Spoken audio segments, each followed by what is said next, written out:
Olá pessoal, bem-vindos ao segundo bloco do nosso episódio de Sistema Circulatório aqui do BiolabCast. A gente está falando de veias, vasos, artérias, enfim, tudo o que você precisa saber sobre o sistema circulatório. No primeiro bloco, a gente focou, na questão das artérias. Nesse segundo bloco, a gente vai focar na questão do sistema venoso. Estou aqui com duas feras, a doutora Maria Cristina de Oliveira Izar, que é cardiologista, e com a doutora Daphne Leiderman, que é cirurgiã vascular. E eu começo perguntando para a Daphne o seguinte: Daphne, afinal de contas, o que são as varizes? Varizes é a doença mais comum das veias, né? As varizes são veias que não funcionam adequadamente. Elas dilatam, ficam saltadas e elas são tortuosas também. Por elas terem mais do que 3 milímetros, ou seja, estarem bem dilatadas, geralmente elas são visíveis na perna. Às vezes não de forma evidente como a da foto, mas a gente consegue tanto sentir com a mão algum relevo na pele ou até visualmente incomodando. Então são essas veias que não funcionam acima de 3 milímetros. Quando ele é para baixo desse valor de 3 milímetros, a gente tem as microvarizes, que são aqueles desenhos esverdeados que muitas vezes incomodam muitas mulheres, mas já são veias alteradas, e os vasinhos, as telangiectasias, que são aqueles vermelhinhos e roxinhos que são menos de 1 milímetro, são bem fininhos. Então você tem tamanhos variados e óbvio, quando chega num ponto desse, fica muito evidente. Diferente, né, Maria Cristina, da doença arterial, que a gente não vê o que está acontecendo, né? As varizes, ou até mesmo as telangiectasias, são visíveis, né? Sim, sem dúvida. E esse é o grande problema da doença arterial, que ela pode não ter sinais clínicos evidentes antes de estar num estágio bem avançado.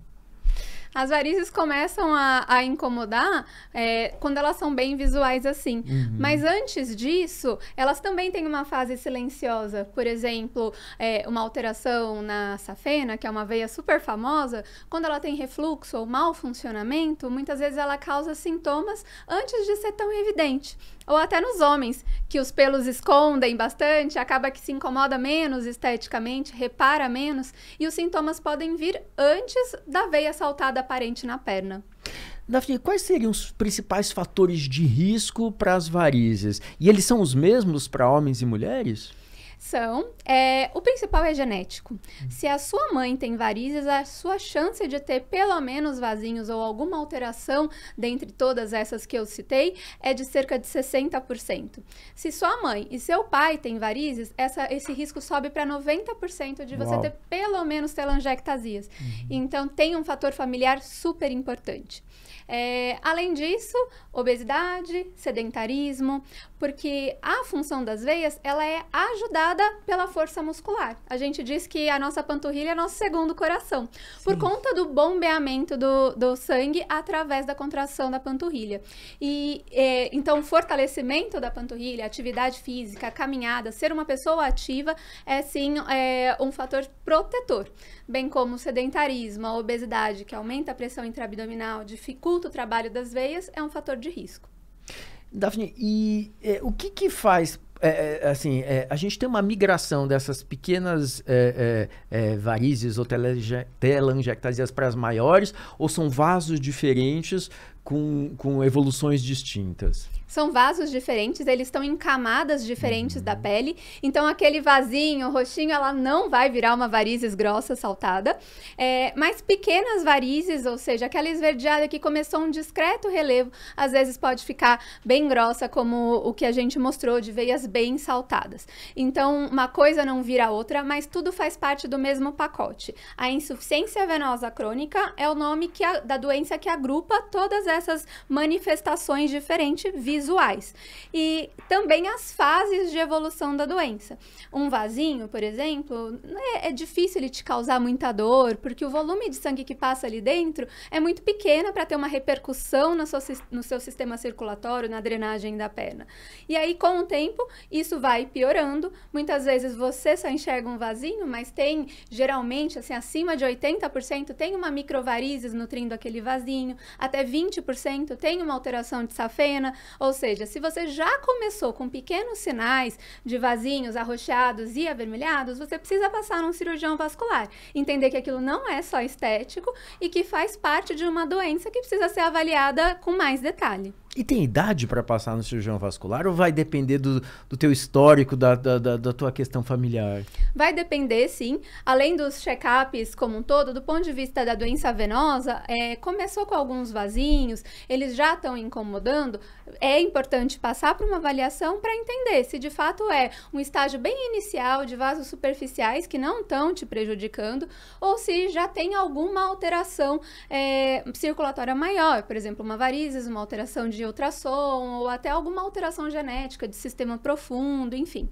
Então, começou com sintomas tipo dor, peso, cansaço, inchaço na perna, vale a pena uma avaliação, ou o início, as varizes finas, as veias esverdeadas ou os vasinhos arroxeados aparentes na perna. Daphne, eu tenho um dado aqui que, segundo a Sociedade Brasileira de Angiologia e de Cirurgia Vascular, 30% dos homens sofrem com varizes. E mulheres, é mais que isso? Sim, são 3 mulheres com varizes para um homem. Então, o sexo feminino, que também é algo genético que a gente não muda, é um fator de risco para as varizes. Ela é muito mais prevalente no sexo feminino. Hormônios, gestação é um fator de risco para o surgimento das varizes. Todas as alterações no corpo da mulher também predispõem. Mas não é uma doença só de mulheres, né? Então, homens também têm varizes. Eles acabam deixando a doença evoluir mais, ou por ligar menos para a estética, isso até que tá mudando, né? Os homens estão cada vez mais vaidosos, mas pelo fato do pelo cobrir. Então, a veia que é um pouco saltada, ela não fica aparente. Homem tem menos costume de passar creme, de tirar os pelos e tudo mais. Então, acaba que a doença evolui mais e chega no vascular realmente com aquelas cobras saltando na perna com uma veia bem mais dilatada. E os sintomas, né, pro indivíduo que não olha muito... O homem tem uma certa dificuldade de olhar pro seu corpo, de prestar atenção na sua saúde, né? Classicamente, ele é mais resistente aos cuidados em saúde do que a mulher, né? Os sintomas seriam esses que você falou. Essa sensação de cansaço, dor... mais no final do dia, Daphne, como que funciona? Então, é aquela perna cansada, pesada, uma queimação, pode ter um certo formigamento e até cãibras. Ele geralmente acorda bem e com o passar do dia que fica em pé, diminui o retorno venoso, né? As varizes trabalham de uma forma mais lenta, acaba acumulando sangue na perna, inchando as veias e os sintomas ficam mais evidentes no fim do dia. Além disso, tem um inchaço da perna, do tornozelo, que também é comum nas fases mais avançadas da doença. Além disso, pode ocasionar manchas também, manchas amarronzadas no tornozelo, nos pés. Às vezes elas são discretas, mas às vezes elas são bem evidentes, por exemplo, como nessa foto aqui que a gente pode mostrar. Por exemplo, a gente chama de dermatite ocre, já tem um escurecimento da perna. Isso é um fator de risco para a fase mais avançada, que é a complicação, que são as úlceras venosas, que são machucados nessa região do tornozelo, provocados muitas vezes por um trauma pequeno que começa coçando ou batendo em algum lugar e por conta do mau funcionamento das veias tem uma dificuldade muito grande de fechar essas feridas e aí realmente é um terror na vida desses pacientes. Daphne, a gente falou muito no outro bloco com a Maria Cristina de como que a gente consegue prevenir, né, com mudanças de hábito, a questão da doença aterosclerótica, né, da deposição de colesterol na parede das artérias. Em relação às varizes, você falou um pouquinho dos fatores de risco. Tem como a gente, em alguma medida, adotar hábitos mais saudáveis ou, enfim, usar algum tipo de acessório que pode ajudar a gente a que o quadro não evolua ou não piore? Hoje tem alguns estudos que mostram que a gente não pode falar sobre prevenção em varizes. Choquem, mas tem estudos que mostram que se você tem uma determinação genética para você ter varizes, o seu comportamento, ele acaba não prevenindo, mas diminuindo a velocidade de progressão. E isso é interessante, porque você vê muitas vezes aquela mulher jovem que nunca engravidou, nunca usou nenhum tipo de hormônio, é magra, personal trainer, malha um monte e você vai ver ela tem varizes. E meio que ela fez tudo certinho a vida inteira, né? Então, pra gente entender o peso da genética. Mas o melhor jeito pra gente diminuir a progressão ou fazer com que, se você tem uma tendência de ter varizes, que você as tenha muito discreto ou demore muito para elas aparecerem, o principal é a atividade física. Por conta do fortalecimento da panturrilha mesmo. E isso vai contra todos os mitos que a gente tem que derrubar. Tanto para a população em geral, quanto até para os colegas médicos, que às vezes veem uma perna com varizes e falam, não, você não pode fazer atividade física. Pelo contrário, ele tem que fazer fortalecimento. Então, musculação, subir escada, qualquer tipo de atividade física é recomendada e não vai aumentar suas varizes, não vai fazer estourar vasinho. Então, isso é um mito que tem que ser derrubado. Isso acontece porque... Deixa eu mostrar o funcionamento das veias. Bacana. Vamos lá. Dentro das nossas veias, a gente tem válvulas. Toda vez que a gente contrai a panturrilha, o sangue é ejetado em direção ao coração, né, para cima, que é o trabalho das veias. E quando a gente relaxa, essas válvulas fecham e impede o retorno venoso na direção contrária. Então, o sangue só sobe, uma veia normal. Quando a gente tem as varizes, essa válvula não funciona adequadamente. Então, uma porcentagem que deveria 100% do sangue subir, ele reflui em direção ao pé. E assim como vai enchendo mesmo, como se fosse um balão com a pressão dentro, vai dilatando, por isso as veias vão ficando saltadas. E isso acaba tendo um extravasamento para os tecidos dos líquidos, acaba dando inchaço. E aquela sensação de peso, cansaço na perna, porque realmente você está levando mais peso dentro das veias, porque elas estão mais dilatadas. Quando a gente tem um bom fortalecimento da panturrilha, mesmo as válvulas não funcionando bem, você tendo varizes, a fração de ejeção da panturrilha faz com que o sangue drene para cima com mais facilidade, com mais força e por pior que funcione as suas veias, você diminui os seus sintomas. Diminui essa pressão dentro das veias, diminuindo inchaço, dor e tudo mais. Então, ter um estilo de vida de bastante atividade física, evitar o ganho de peso, obesidade é um fator de risco muito importante, vai te ajudar tanto a diminuir a progressão da doença, quanto a diminuir os sintomas. Lembrando que esse sangue venoso tem sempre que vencer a gravidade, né, Davi? Porque a tendência é que ele volte, né? E aí você tem que ter essa pressão, essa força em contrário. Exatamente. Né? Então, por isso que todo mundo acorda com a perna desinchada, porque a força de gravidade foi zerada, né? Sua perna está na mesma altura do seu coração, ali facilitou o trabalho das veias.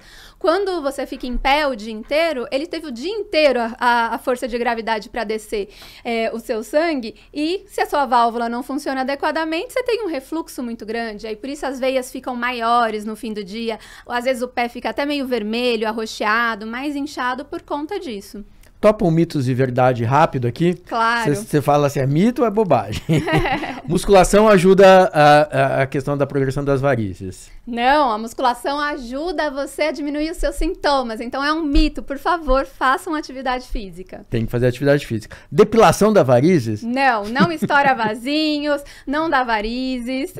Massagem dá varizes? Também não. Pode provocar alguns hematomas, aquelas massagens mais fortes, mas isso não é causa de varizes, e tudo bem você fazer massagens, drenagens linfáticas, inclusive ajuda no inchaço das pernas mesmo que você tenha varizes. Quem tem varizes pode subir escada? Por favor, né? Também faz parte do fortalecimento da panturrilha. Quem tem varizes tem que usar aquelas meias ou pode usar aquelas meias de compressão? As meias, elas ajudam nos sintomas. Então, elas diminuem o diâmetro das veias, fazem com que esse refluxo seja menor e esse extravasamento, inchaço, peso na perna, diminua.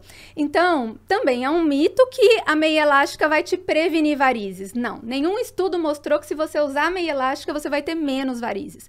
Mas a meia elástica ajuda nos sintomas. Você vai chegar no fim do dia com menos dor, menos inchaço.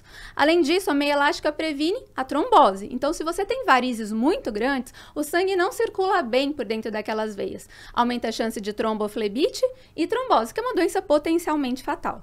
Então, a meia elástica, diminuindo o calibre dessas suas varizes, ela também vai te prevenir aí a ter a trombose. Daphne, a gente ouve muito, né? E eu acho que é bacana a gente aproveitar esse espaço para falar disso, né? A questão de trombose venosa profunda e o risco de tromboembolismo pulmonar e tal. Eu sei que não é exatamente o objetivo daqui, mas como a pessoa percebe, né, que ela pode estar complicando um quadro de varizes ou de veias mais profundas? A dor da trombose é totalmente diferente da dor das varizes. A dor das varizes, em geral, não leva o paciente ao pronto-socorro. É aquele peso, cansaço que a pessoa vai aos poucos vendo que aquilo é parte da rotina. Tá quase todo dia lá, e, enfim, não incomoda de uma forma tão importante a ponto de ir no pronto-socorro. Geralmente a dor da trombose é algo diferente. É uma dor mais forte, que acomete em geral uma das pernas. Isso é muito importante, porque as varizes em geral incomodam as duas pernas. É uma das pernas, uma dor diferente. Ela é pior ao caminhar, ela é mais intensa, a pessoa consegue dizer exatamente quando começou, há algumas horas, há um dia. E esse desconforto incomoda ao ponto de muitas vezes ir ao pronto-socorro. Ela vem geralmente acompanhada com inchaço, uma discreta vermelhidão ou arroxeamento dos pés, por conta da estase venosa mesmo. E ela pode estar associada a alguns fatores de risco, por exemplo, uma internação recente, uma cirurgia, doenças graves como câncer, o uso de novos hormônios, enfim, uma viagem longa de avião. Então, em geral, é esse o sintoma. Mas eu falo que se tem uma coisa diferente incomodando a sua perna, que não é o seu habitual, muitas vezes você não tem os sintomas clássicos da trombose. Como é uma doença potencialmente fatal e o diagnóstico é muito simples, um ultrassom não dói, é barato, é acessível, então vá ao pronto-socorro, porque isso te dá mais segurança. Mesmo que você volte para casa dizendo que não era, ótimo, mas você pode pegar ali uma trombose inicial que não tinha os sintomas clássicos e precisar de tratamento imediato. Isso é importante, né, Daphne? Porque a gente sabe que é uma causa importante, né, de tromboembolismo pulmonar, com risco de morte, né? Exatamente. O que é a trombose? É um coágulo dentro da veia.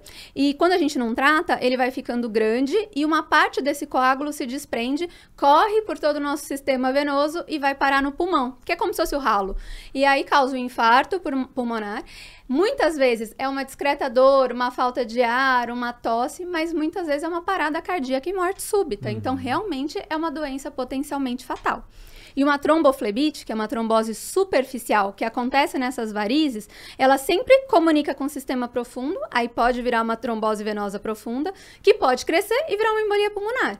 Então, as varizes é um fator de risco para a trombose. Daphne, tem algumas questões que passam muito na cabeça das pessoas quando a gente fala em varizes e tal, e eu queria tirar essas duvidazinhas com você. Quem trabalha em pé o dia inteiro, né, aumenta o risco de varizes ou a progressão das varizes, ou só aumenta os sintomas das varizes?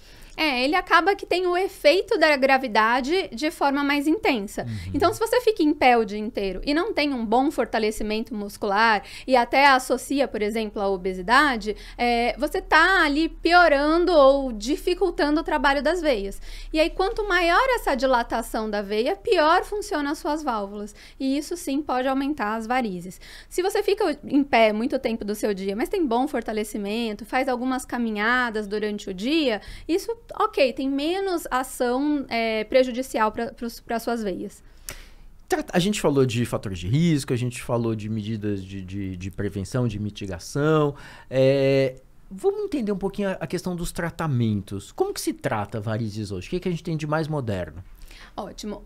A varizes, vasinhos, a gente só consegue resolver o problema, ou seja, tratar com procedimentos. A gente tem medicações que melhoram o funcionamento das veias, melhora a drenagem linfática, melhora ali a inflamação perivascular e diminui os sintomas, mas não trata.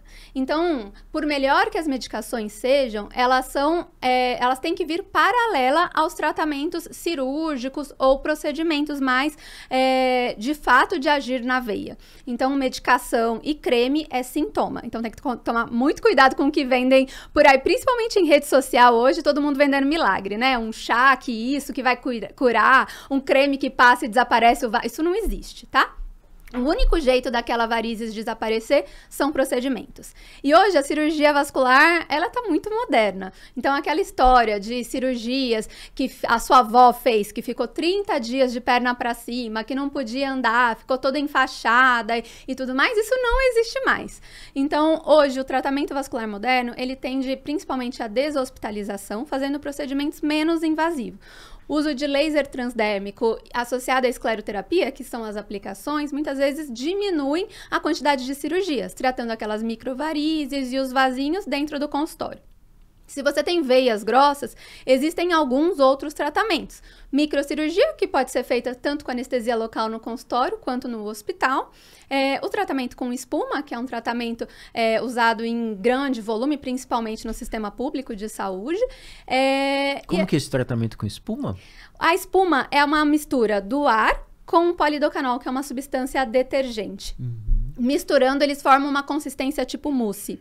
E injetando dentro da veia, eles provocam uma inflamação, uma flebite química. E aquilo, nosso corpo tende a cicatrizar para poder fechar o vaso. Mas qual é o problema? Quando o vaso é muito grande, isso causa uma inflamação, mas não é suficiente para fechar o vaso. Essa inflamação não fibrose, não desaparece com a veia. Então, tem uma taxa de recanalização e recidiva muito grande.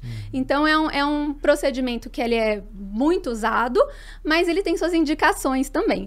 Hoje, o padrão ouro para tratamento das varizes é a flebectomia.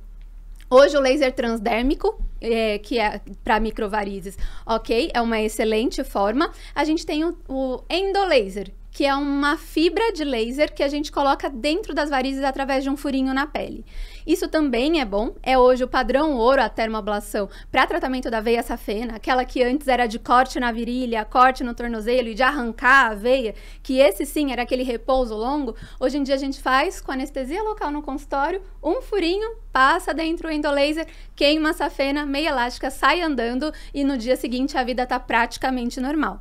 Então, todos esses tratamentos modernos mudaram tanto o resultado para a sua saúde, quanto diminuíram recidiva e complicações, e tornou o tratamento mais bonito, mais prático e o resultado estético também mais duradouro. Daphne, uma coisa que passa pela cabeça das pessoas é assim, bom, eu vou lá, tô com uma varize muito grande, vou fazer um tratamento, né, como esse que você contou, mais moderno e tal, e aí eu vou ficar sem essa veia, né, pra onde vai, né, por onde esse sangue vai subir, ele cria rotas alternativas, como que fica? Ou a pessoa vai sentir falta desse vaso? Então, como eu disse, as varizes são veias que não funcionam adequadamente. Então, se a gente vai tirar aquela veia, ela realmente estava prejudicando a sua circulação por conta daquele mau funcionamento. E se a gente vai tratar, a gente vai forçar o seu sangue a passar por veias normais. Então, ao invés de passar por uma veia doente, vai passar por uma veia normal. Então, eu estou melhorando a sua circulação e a drenagem da sua perna. E não, elas não vão fazer falta. A gente tem uma infinidade de veias e o nosso sistema superficial, onde estão as varizes que são visíveis, ele é responsável por uma quantidade pequena de fluxo sanguíneo. A nossa principal forma de drenagem da circulação venosa na perna é pelo sistema profundo, que são as veias maiores lá perto do osso, que são as veias femorais, poplites, que a gente nem chega perto durante uma cirurgia de varizes. Então, além de representar menos importância, digamos assim, elas estão ali só te prejudicando. Então, por isso que ao retirar, ou tratar, ou queimar aquela veia, a gente está ajudando a circulação e melhorando os sintomas, por exemplo. Cristina, a Daphne está contando pra gente toda essa questão, todo esse acervo, né, de esses recursos novos que a gente tem para tratar. Em breve, viu? Né? Eu também. E aí eu queria saber de você o seguinte, em algumas situações, o médico tem que, né, ele inviabiliza a safena, né, por conta dessas questões. E safena é uma veia muito utilizada em revascularização, né? Sim. Então, pensando numa doença coronária, que você tem um impacto muito grande, você vai optar por uma cirurgia e, via de regra, eu acho que o padrão ouro ainda é safena hoje, né, para revascularização. Acho eu, posso estar falando bobagem. Os enxertos arteriais têm sido usados sempre que possível, preferencialmente. Então, a mamária interna, né, a gente tem duas, a esquerda e a direita. Muitas vezes ela é insuficiente para alcançar, dependendo da localização onde o enxerto precisa estar ligado, anastomosado, né? Você pode precisar de um pedaço de safena também. Você pode usar, além da mamária interna ou torácica interna, você pode usar a artéria radial e você tem também as safenas. É claro, quando o paciente não tem nenhuma veia adequada para esse procedimento, né? Você vai precisar usar enxertos arteriais. O enxerto arterial, assim, quando você pega um enxerto venoso e coloca no território arterial, uma outra coisa importante, ele vai estar sujeito a uma pressão que é diferente da pressão do sistema venoso, que é uma pressão menor. Então, ele não é um enxerto tão bom, ele vai ter que sofrer alterações, ocorrem alterações na parede dessas veias que estão sendo arterializadas, né, para que tolere essa pressão e não sofra uma oclusão. Mas existem outras alternativas. Hoje em dia, cada vez menos se usa procedimentos cirúrgicos. Não é que não se use, se reserva para alguns casos triarteriais graves, quer dizer, quem tem lesões multivasculares, lesões de tronco, e mesmo as lesões de tronco de coronária, dependendo da situação do intervencionista, do tipo de dispositivos existentes que estejam disponíveis, e claro, o custo, né? Você tem outras possibilidades. Então, a gente ainda tem muitos recursos, ainda tem outros recursos que não depender da safena. E assim, uma coisa importante é que a doença aterosclerótica ela é sistêmica. Ela está hoje aqui, eu vou colocar um stent ou uma ponte aqui, mas ela vai se desenvolver em outros lugares. Então, não basta só fazer um bypass, né? Achar um caminho alternativo para aquele sangue, mas sim tratar a aterosclerose, o fator de risco e baixar o colesterol. Eu costumo dizer que a safena ficou muito famosa por conta das pontes de safena no coração. Sim. Mas se ela não tá boa nem para circulação da perna, imagina a gente colocar no coração, que é nosso órgão nobre. Então a gente não trata as safenas normais. A gente faz a termoablação ou a ressecção da safena quando ela tá alterada. As válvulas não funcionam, ela tá dilatada, ela tá causando varizes, que também causa um processo inflamatório na parede do vaso, fazendo com que ela não seja mais tão ideal assim. Então, se ela tá doente para a perna, a gente, de fato, trata ela e aí a gente nunca colocaria ela doente no coração. Perfeito. Com certeza. Pessoal, a gente está chegando ao final, né, desse segundo bloco do nosso episódio de Sistema Circulatório. Queria passar, então, para vocês fazerem considerações finais, recadinhos finais para quem está assistindo a gente sobre saúde das artérias, saúde das veias, hábitos de vida. Maria Cristina, começo com você para o teu recadinho final. Bem, eu acho que tanto para a doença arterial como para a doença venosa é fundamental a gente buscar o controle dos fatores de risco. Muitos são comuns as duas condições, né? Então, manter aqueles fatores sob controle e consultar um especialista para fazer uma avaliação, né, tanto das veias como das artérias, quando os sintomas existem, ou mesmo sem sintomas, na presença de história familiar rica ou fatores de risco. Então, vamos nos antecipar à doença. Vamos saber que ela existe e em que grau para podermos evitar que um evento aconteça. Perfeito. Daphne, recados finais sobre varizes? Alguma coisa que você queria comentar aqui e eu não te perguntei?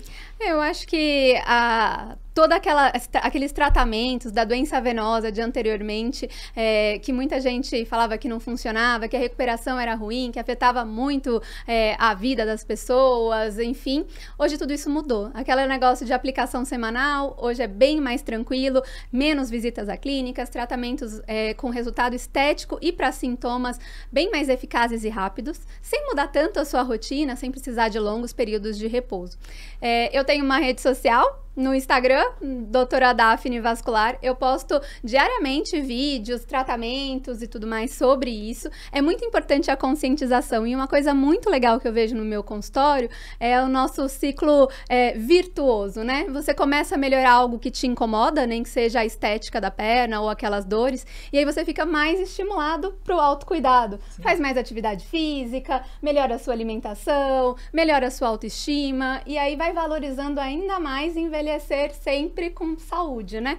E aí não só prevenindo complicação das varizes, como outras doenças cardiovasculares e até cânceres também, né? Tá ótimo. Daphne, muito obrigado pela tua participação. Maria Cristina, muito obrigado. Você que nos acompanhou, espero que você tenha gostado desse episódio, né? Esse segundo bloco do nosso episódio sobre sistema circulatório. Antes de acabar, senão vão puxar a minha orelha, eu tenho que dar um brinde para vocês da Biolab. Cristina, olha, muito obrigado pela tua participação. Tava escondidinho. Olha que sacola bonita. Muito mesmo. Muito obrigada. Agradeço a Biolab. Muito obrigada. Foi um prazer estar com vocês aqui. Esse assunto é muito importante. Espero que todo mundo tenha gostado. É isso aí, pessoal. Ative as notificações, siga Biolab Farmacêutica, saiba tudo o que está acontecendo e não perca os próximos episódios do Biolabcast. A gente está disponível em todas as plataformas de streaming e no YouTube também. Valeu e até a próxima.